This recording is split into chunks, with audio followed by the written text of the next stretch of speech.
आज हम हमारे मानव सभ्यता का अध्ययन करते हैं तो देखते हैं हमारी मानव सभ्यता हजारों सालों में खूब धीरे धीरे विकसित हुई है और ये सभ्यता विकसित होने में अनेक महात्माओं का, अनेक संतों का बड़ा योगदान है, जिन्होंने समय समय पे आके इस मनुष्य जाति को जागरूक करने का प्रयास किया है। प्रत्येक संतों ने मनुष्य धर्म को जागरूक करने का प्रयास किया है। अलग अलग तरीकों के द्वारा, अलग अलग उपदेश पद्धतियों के द्वारा, अलग अलग उपासना पद्धतियों के द्वारा ये प्रयास किए गए। इन सारे प्रयासों का तरीका अलग अलग हो सकता है, लेकिन सभी का उद्देश्य एक ही था और वो उद्देश्य था मनुष्य के भीतर की मनुष्यता को जागरूक करना। लेकिन वो मनुष्यता को जागरूक करने के प्रयास रह गए, लेकिन वह मनुष्यता छूट गई, धर्म रह गए। इसलिए उपासना पद्धतियाँ रह गई, तरीके रह गए, माध्यम रह गए। सब लोगों ने उन माध्यमों को पकड़ लिया, पद्धतियों को पकड़ लिया, उसके भीतर के कर्म कांडों को पकड़ लिया, लेकिन उनके उद्देश्य को छूट गए। ये सब का अध्ययन पिछले 800 सालों से हिमालय के ऋषि मुनि कर रहे थे और उन्होंने देखा समाज में समझा करके, समाज में बता करके जागृति नहीं आ सकती। जागृति बाहर से आने से अच्छा है, जागृति भीतर से आए। इसलिए हिमालय के ऋषि मुनियों ने 800 साल तपस्या करके, साधना करके एक अनुभूति को विकसित किया है और वह अनुभूति ही समर्पण संस्कार है। समर्पण संस्कार कोई ध्यान की पद्धति नहीं है, कोई मेथड नहीं है, इसके अंदर कोई भी पद्धति नहीं है, कुछ नहीं है। एक पवित्र आत्मा के द्वारा, एक पवित्र आत्मा पर किया गया संस्कार है और वो संस्कार ग्रहण करने के लिए आपको केवल एक पवित्र आत्मा बनना पड़ता है और पवित्र आत्मा बन जाने के बाद उस संस्कार को नियमित साधना के द्वारा धीरे धीरे विकसित करना पड़ता है।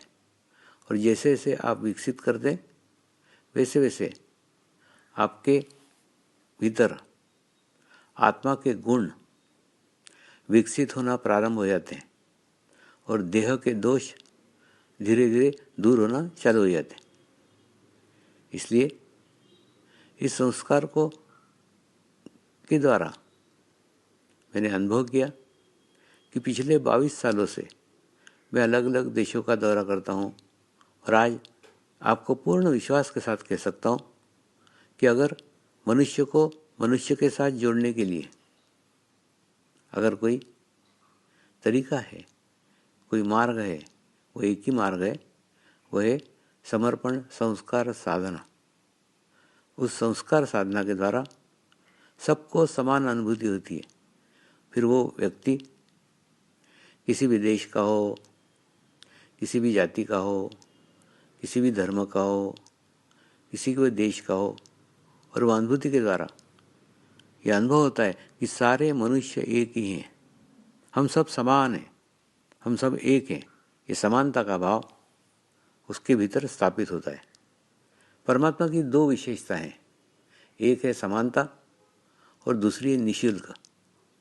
परमात्मा जो कुछ देता है वो निःशुल्क देता है। ठीक उसी प्रकार से यह संस्कार भी निःशुल्क सारे विश्व में प्रत्येक मनुष्य मात्र के लिए खुला है। जो मनुष्य इस संस्कार को ग्रहण करना चाहे वो ग्रहण कर सकता है, और ग्रहण करने के बाद उसको ही विकसित करना पड़ेगा, उसको ही साधना करना पड़ेगी। आज विश्व में सुरक्षा की समस्या विश्व की सबसे बड़ी समस्या है। आज प्रत्येक देश में प्रत्येक मनुष्य अपने आप को असुरक्षित महसूस कर सकता है, लेकिन ध्यान करके, मेडिटेशंस करके, इस संस्कार साधना के द्वारा आप आपका आभामंडल बना सकते हैं, आप आपका ओरा बना सकते हैं। वो ओरा का छोटा सा विश्व, भले वो विश्व 15 फीट का हो, भले वो विश्व 20 फीट का हो, लेकिन वो विश्व को लेके आप दुनिया के कोई भी कोने में चले जाओ, आपके आसपास का विश्व सुरक्षित होगा, कल्याणकारी होगा, शांत होगा, और दुनिया का उस विश्व को लेके आप किसी भी स्थान में चले आओ, आपके आसपास का विश्व समान रहेगा, एक सा रहेगा। और आप जहाँ भी जाओगे, खराब व्यक्तित्व वाला व्यक्ति भी, बुरी आदतों वाला व्यक्ति भी आपके आभामंडल में आके, आपके ओरा में आके सकारात्मक हो जाएगा। क्यों? क्योंकि आपके आसपास एक सकारात्मकता का विश्व निर्माण हो जाता है, और वो विश्व का असर प्रत्येक मनुष्य मात्र पे होता है। तो यानी आप खराब स्थान पे भी जाते हैं तो खराब स्थान का प्रभाव आपके ऊपर नहीं पड़ता, आपके सकारात्मकता का प्रभाव उस खराब स्थान पे पड़ता है। यानी आप जहाँ भी जाते हो उस क्षेत्र के बीच में नहीं जाते, वो क्षेत्र आपके बीच में आता है, और एक कल्याणकारी विश्व का निर्माण प्रत्येक मनुष्य कर सकता है। ये करना आपके हाथ में। अगर ऐसा प्रत्येक मनुष्य अपने आसपास एक छोटा सा विश्व निर्माण कर ले तो हो सकता है एक दिन विश्व में शांति आए और सुख समृद्धि आए, और ऐसा प्रत्येक मनुष्य मात्र करे, ये मेरी शुद्ध इच्छा है। नमस्कार।